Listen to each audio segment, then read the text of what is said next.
Okay, this is going to be a really quick video called How Not to Do Everything. I took a half a brick of coconut coir, and I'm always impatient. So I'm trying to get it to soak so we can do the next layer of the worm factory. It is raining in Nashville this afternoon, and I am filming left-handed, which is dangerous. I should have a glove on probably, but I always think this coconut coir is going to soak so much faster than it does. But at least I didn't overdo the water this time. Usually I have the water level up to here and then I end up pouring things out. It's not pretty. So this time I started with less water and it's actually going much better. So I highly recommend that you, number one, have a little bit more patience. 2, do it outside because I made a giant mess on my kitchen counter originally. And 3, that you don't over add water. You can always add to the water level, but when you start pouring it out, then you start losing your coconut coir if you've overdone it. So I'm trying to be a little bit more patient this time. And it's actually starting to look pretty good. It's funny how when you do things the third time that you start realizing your mistakes. And that's it. This is the first level of the first tray of the Worm Factory 360. When I bought it, it came with this mineral rock dust. It says when a feeding tray is full, prior to adding a new tray, apply 2 capfuls, stir lightly, and then add a new tray. So I have it. I'm gonna go ahead and add 2 capfuls, stir it in a little bit, and then show you what's going on in this tray.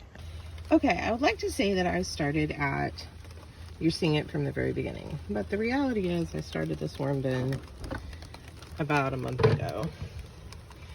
And now it's time to add to the next tray. So I was just going to show you what we've got going on under here, which always seems to be a whole lot of black soldier fly larvae. So I'd read that they're not compatible with the worms, that they kind of take over, and I will say I probably pull 20 or 30 out each time.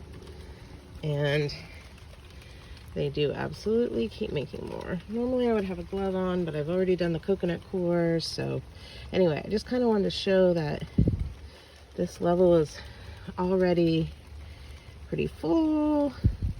There's not really any. There's a little bit of bedding left, but not a lot of other stuff. And we're really kind of at the top. So I am going to make a second tray today. Little guy, once you get back in there, and call it a day because it's raining. We're getting potential flood level water in Nashville today, so I just want to get this done and get back in the house. And probably by this weekend I'm going to have to go ahead and bring the worm factory into the house because the temperature is going to start dropping. But so far the worms have done okay. So I'm pretty happy about that. All right, I'm gonna add coconut coir and I'll be back. Okay, so I pretty much added most of the coconut coir and then just hand mixed it together. And then I have this little container that I've made. I was having an issue with red mites, and I started Googling what I should be looking for. What could I do? Because I want to move these bins inside, and I just really don't want to be looking at a ton of red mites once they're inside. So the Crazy Worm Lady had a mix that was diatomaceous earth, kelp, neem cake, and I actually bought neem leaves because it was a lot cheaper. And and oyster shell, but mine is eggshell. I'll do a process later on how I've been doing the eggshells.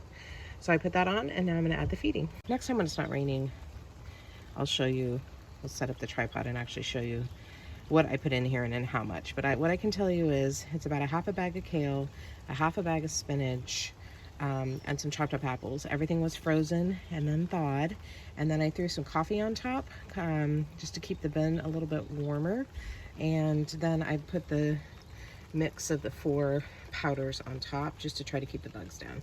And it's raining, so I want to wrap this up. I'm going to cover it up with shredded paper, if I knew what I had done with it. So this is just a bin of shredded paper. I'm gonna cover it up. The goal is to keep the bugs down. So lots and lots of bedding so that this is cardboard, a little bit of newspaper, eggshells, egg crates, of course, and eggshells, and pretty much anything that I think I got some packaging, and it came with this really cool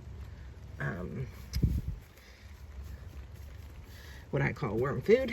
Okay, and then I'm just going to cover it back up with these papers, and we'll see what it does in another day or so.